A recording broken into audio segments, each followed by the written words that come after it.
The gentleman yields back. Thank you, Mr. Swazi. The gentleman from Texas is recognized for 5 minutes. Thank you, Madam Chairman. Good afternoon, Mr. Smith. Let's just chat a bit 5-10 years downstream. Tell me how Microsoft secures the network from nefarious or bad actors globally. What is the, and I won't say end game because I don't ever think there's going to be a finish line when it comes to just the artificial intelligence, machine learning, or the cyberspace. What is Microsoft doing? And you know, the kill chain results from this little guy right here, but maybe there's nothing we can do to stop the amount of actors that attack this every single day. But we may not be able to talk about an open setting. But is there an end game? Is there a way to secure the network where bad actors cannot have these breaches? I would say two things. First, if you look at the current course and speed, this is probably, for the time being and until the geopolitical environment in the world changes, a bit of a forever war in cyberspace with constant combat. And I would hope that that would change, but we can't assume that it will.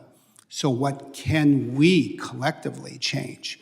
Well, first at Microsoft, I would not just hope, but fundamentally believe that, say, 5 years from now, we're going to have production systems, engineering systems, networking, identity systems that make it extraordinarily difficult and just beyond the economic reach of our most sophisticated and well-resourced adversaries to attack and breach. Is that moving the infrastructure completely to a cloud-based system? I do believe it is. I do think that the cloud is part of the answer, just not only for us, but for the other companies who are in the cloud services business.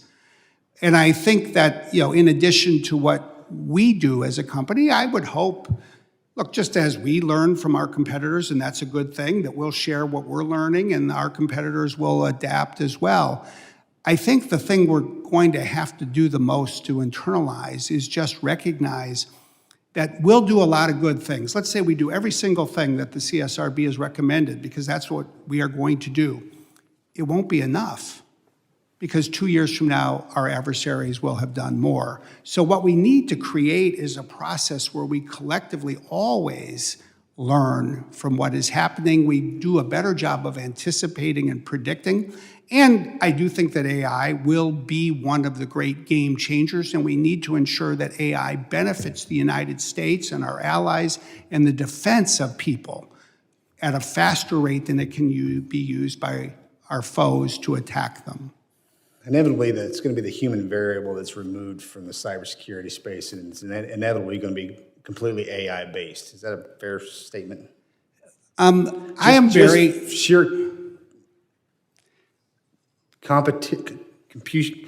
There's a word out there I'm looking for, but I don't have it. Computation-based. I'm sorry. The computer systems are the ones going to be running forward with this, which they already do. Let me just say, I am optimistic about what AI can do to strengthen cybersecurity defenses, but I think sometimes people in the world of technology actually run the risk of underestimating the power of people. What we should really bet on. Let me say out loud, as a congressional member, I would never do that. I want everybody to know that. What we should bet on and what we should pursue as a country and as an industry is the opportunity to enable people to stand on the shoulders of better technology. And if we can do that with AI, if that's the stronger foundation, we will enable our people, especially in this profession, to achieve so much more. And we know that in Moscow and other places, they'll be trying to do the same thing. We've just got to do it better, and we've got to do it faster, and we can never take a day off. Yes, sir. That's the reality. Okay, thank you. Mr. Chairman, I yield back. Gentleman yields. I now recognize Mr. Garcia.